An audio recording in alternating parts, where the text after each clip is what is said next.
Breaking news చూస్తున్నాం. బూటకపై ఎన్కౌంటర్లను నిరసిస్తూ ఛత్తీస్గఢ్ బంద్కు పిలుపునిచ్చారు మావోయిస్టులు.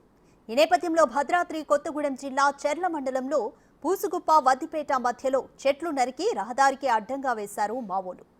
అనంతరం బంద్ను విజయవంతం చేయాలని కరపత్రాలను రోడ్లపై వేశారు. మావోల బంద్ పిలుపుతో అలర్ట్ అయిన భద్రతా బలగాలు భారీగా కూంబింగ్ నిర్వహిస్తున్నాయి.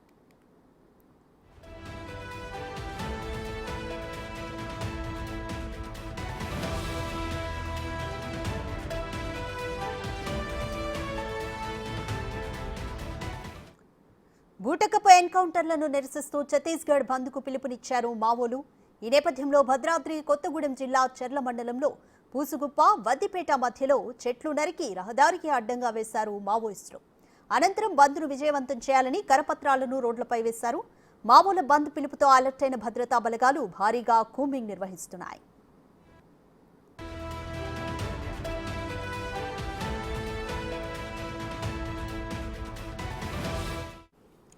మోర్ డీటెయిల్స్ మా ప్రతినిధి భాస్కర్ అందిస్తారు.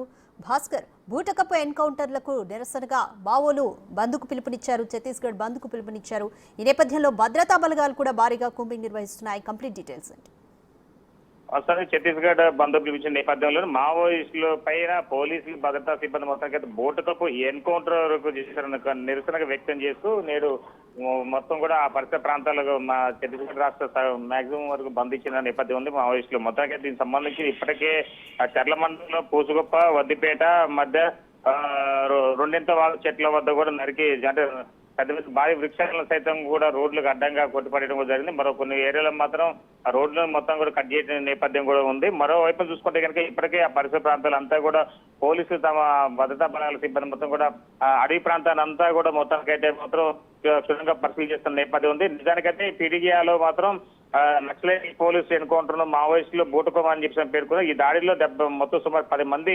భయంకరమైనటువంటి నక్సల్ అంటే అగ్రనేతలు మొత్తం నేలకొరిగారనేది ఒక వాళ్ళ ప్రధాన ఆరోపణ లెక్క ఉంది మావోయిస్టులు. మరోవైపు చూసుకుంటే కనుక ఇప్పుడు ఈ ఎన్కౌంటర్లకు సంబంధించినటువంటి దగ్గర అంటే ఎన్కౌంటర్ లో జరిగితే జనరల్ గా దానికి ఒక పెద్ద ప్రాసెస్ ఉంటుంది. కానీ ఈ నక్సలైట్లను పట్టుకొని స్వయంగా పోలీసులే వాళ్ళని హతమార్చారనేది దాని మీద మావోయిస్టులు మొత్తం నిరసన వ్యక్తం చేస్తున్నారు. మరోవైపున ఛత్తీస్గఢ్ రాష్ట్రం మొత్తంలో ఉన్నటువంటి పరిసర ప్రాంతం అడవి ప్రాంతం బీజాపూర్, సుక్మా జిల్లా, అదేవిధంగా దంతెవాడ కావచ్చు, అబుజ్మడ్ కావచ్చు, నారాయణపేట కావచ్చు, నాగపూర్ పరిసర ప్రాంతాలు అన్ని కూడా మొత్తం కరపత్రాలు కూడా మొత్తం పరిసర ప్రాంతాల్లో పోలీసులు వదిలివేశారు, మావోయిస్టులు వదిలివేశారు. అయితే వీటి మీద అక్కడ స్థానిక పోలీసు భద్రతా సిబ్బంది కావచ్చు, కేంద్ర బలగాలు కావచ్చు, మొత్తం కూడా దీన్ని సీరియస్ గా తీసుకొని మళ్ళీ ఎక్కడైతే ఏ ప్రాంతం అయితే నక్సల్స్ ప్రభావిత ప్రాంతం ఉందో ఆ ప్రాంతంపై కన్నేశారు. మొత్తానికి అక్కడ కూడా భారీ ఎత్తున కూడా వాళ్ళు కూంబింగ్ నిర్వహిస్తున్న నేపథ్యం ఉంది.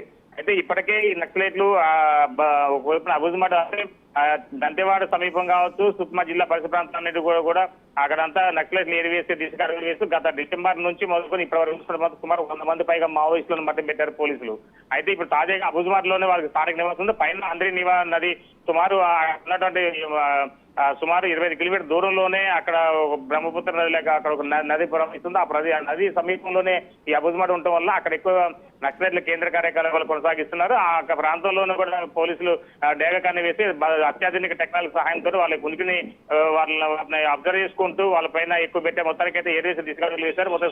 మొత్తానికైతే గడిచిన 3 రోజుల నుంచి మొత్తం ఒక నారాయణపూర్ కావచ్చు, దంతెవాడ, సుక్మా జిల్లా పరిసర ప్రాంతాల జిల్లా పోలీసులు మొత్తం కూడా 800 మంది ఒక టీమ్ గా ఏర్పడి ఎస్బీజీ దళాలు కావచ్చు, సిఆర్పీ కావచ్చు, బిఎస్ఎఫ్ మొత్తానికైతే వీళ్ళందరూ కూడా మొత్తానికైతే ఆ నక్సలైట్లు ఏరివేసి దిశగా అడుగులు వేస్తూ సుమారు నిన్న 8 మందిని పైగా నక్సలైట్లు మట్టుబెట్టిన నేపథ్యం ఉంది. ఏది ఏమైనా సరే మొత్తానికైతే మాత్రం నక్సలైట్లు ఏరియా చూసుకుంటే కనుక పోలీసులు బోటుకు ఎన్కౌంటర్ చేశారని చెప్పి ఒక ఆలోచనతోటి నేడు ఆ మావోయిస్టుల పరిసర ప్రాంతాలంతా కూడా ఏజెన్సీ ప్రాంతాలన్నింటినీ కూడా బంద్ పిలిపినవడంతో ఆ ప్రాంతంలో కూడా ఒకవైపు వ్యాపారం కావచ్చు, ఒకవైపు ప్రయాణికులు కావచ్చు, అంతా వాళ్ళకి అలజడి నెలకొన్న నేపథ్యంలోనూ మొత్తానికైతే వాటిని అంటే మావోయిస్టు పిలుపుని నిరసనగా పోలీసులు కూడా భారీ కూంబింగ్ నిర్వహిస్తూ తమ విధులు కార్యకలాపాలు కొనసాగిస్తారు. అనుమానం ఉన్న వ్యక్తుల మొత్తానిపై వాళ్ళ ఇళ్లపై కూడా పోలీసులు ఇప్పటికే వారి యొక్క ఆధీనంలో తీసుకొని సోదాలు నిర్వహిస్తున్న నేపథ్యం ఉంది. నిన్న జరిగినటువంటి కాల్పుల్లో కూడా మొత్తానికి భారీ ఎత్తున మందు సామాగ్రితో పాటుగా డంపింగ్ కూడా దొరికినట్టుగా విశ్వసనీయ సమాచారం ఉంది. మరోవైపు మన పోలీసులు నక్సలైట్ల దగ్గర ఉన్న ఆయుధాలను కూడా మొత్తం స్వాధీనం తీసుకున్న నేపథ్యం ఉంది. Radhika, thanks for the update Bhaskar.